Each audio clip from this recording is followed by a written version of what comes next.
সম্মানিত ভাইরা, আমি যে কথাটি আপনাদেরকে বোঝাতে চাচ্ছিলাম সেটা হচ্ছে আল্লাহ তাআলার প্রতি ঈমান এবং বিশ্ব নবীর আদর্শ আমাদেরকে অনুসরণ করতে হবে। আমরা যদি দুনিয়াতে শান্তি চাই আর আখিরাতে যদি আমরা মুক্তি চাই।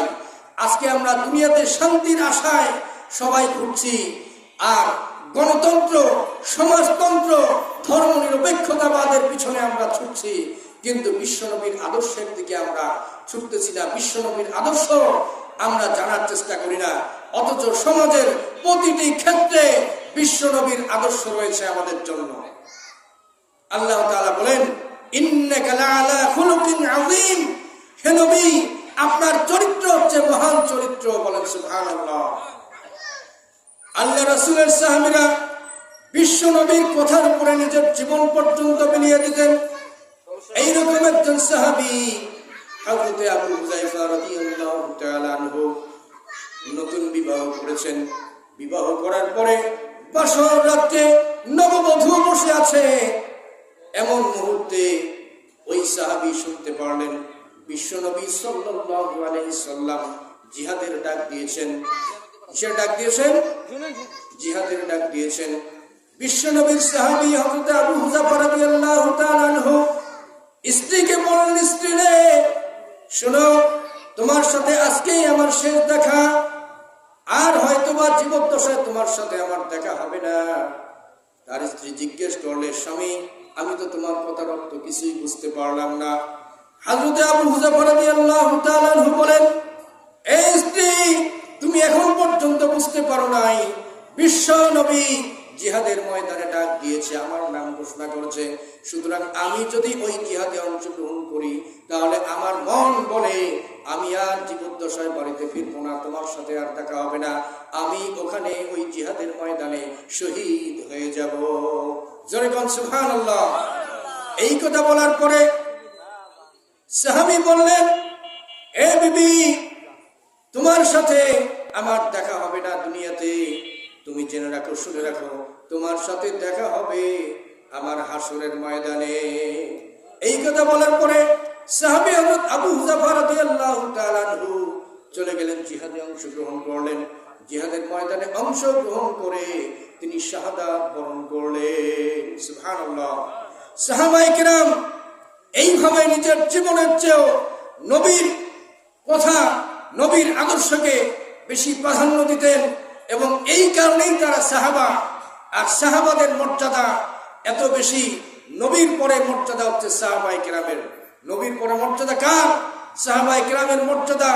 এই জন্যে আল্লাহর হাবিব সাল্লাল্লাহু আলাইহি সাল্লাম বলেছেন, মা আনা আলাইহি ওয়া আসহাবি, অর্থাৎ আমার পরে তোমরা আমার সাহাবায়ে কেরামকে তোমরা অনুসরণ করো, তাহলে তোমরা কিভাবে পথ পেয়ে যাবে।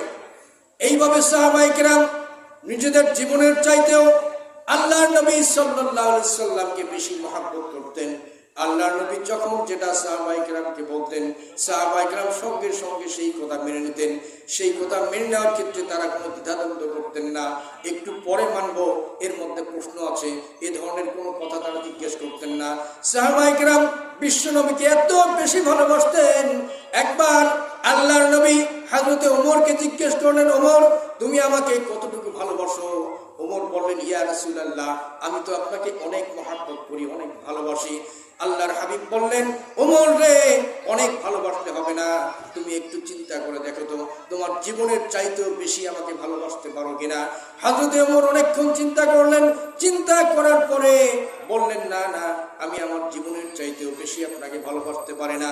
আল্লাহর পয়গম্বর জানাই দিলেন, ওমর রে তুমি এখন পর্যন্ত পূর্ণ মুমিন হতে পারো না। এবার হযরত ওমর আবার চক্ষু বন্ধ করলেন। চক্ষু বন্ধ করার পরে কিছুক্ষণ পর চক্ষু খুলে দিলেন।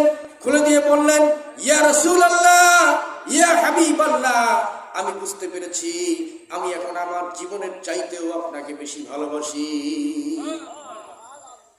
বিশ্বনবী বললেন, ওমর এখন তুমি পূর্ণ মুমিন হয়েছো, এখন তুমি পূর্ণ মুমিন হয়েছো। বলেন সুবহানাল্লাহ।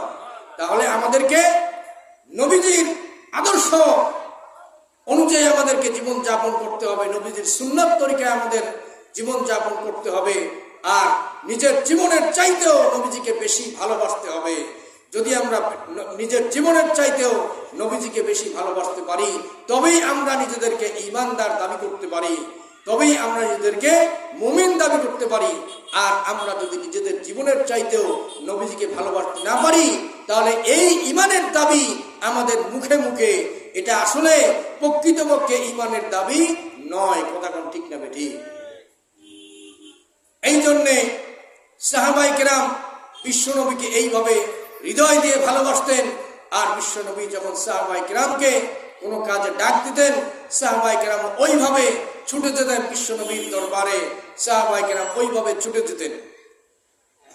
আল্লাহ রাসূলের সাহাবী হযরত হামজা রাদিয়াল্লাহু তাআলা আনহু,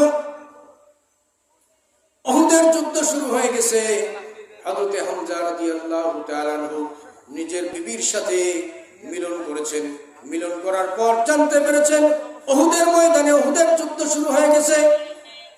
হযরত হামজা রাদিয়াল্লাহু তাআলা আনহু আর দেরি করলেন না। সেই অবস্থায় তিনি বিশ্বনবীর জিহাদের মধ্যে, উহুদের যুদ্ধের মধ্যে অংশগ্রহণ করলেন। অংশগ্রহণ করে যুদ্ধ করতে করতে তিনি শাহাদাত বরণ করলেন। বলেন সুবহানাল্লাহ।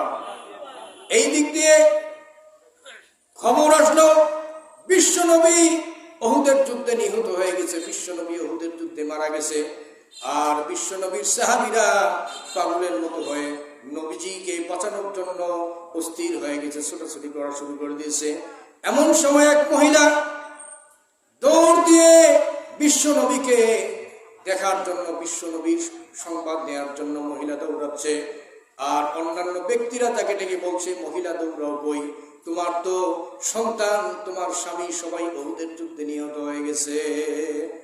মহিলা বললেন, আমার সন্তান নিহত হয়ে গেছে, এতে আমার কোনো আপত্তি নাই। আমার স্বামী নিহত হয়ে গেছে, এতে আমার কোনো আপত্তি নাই।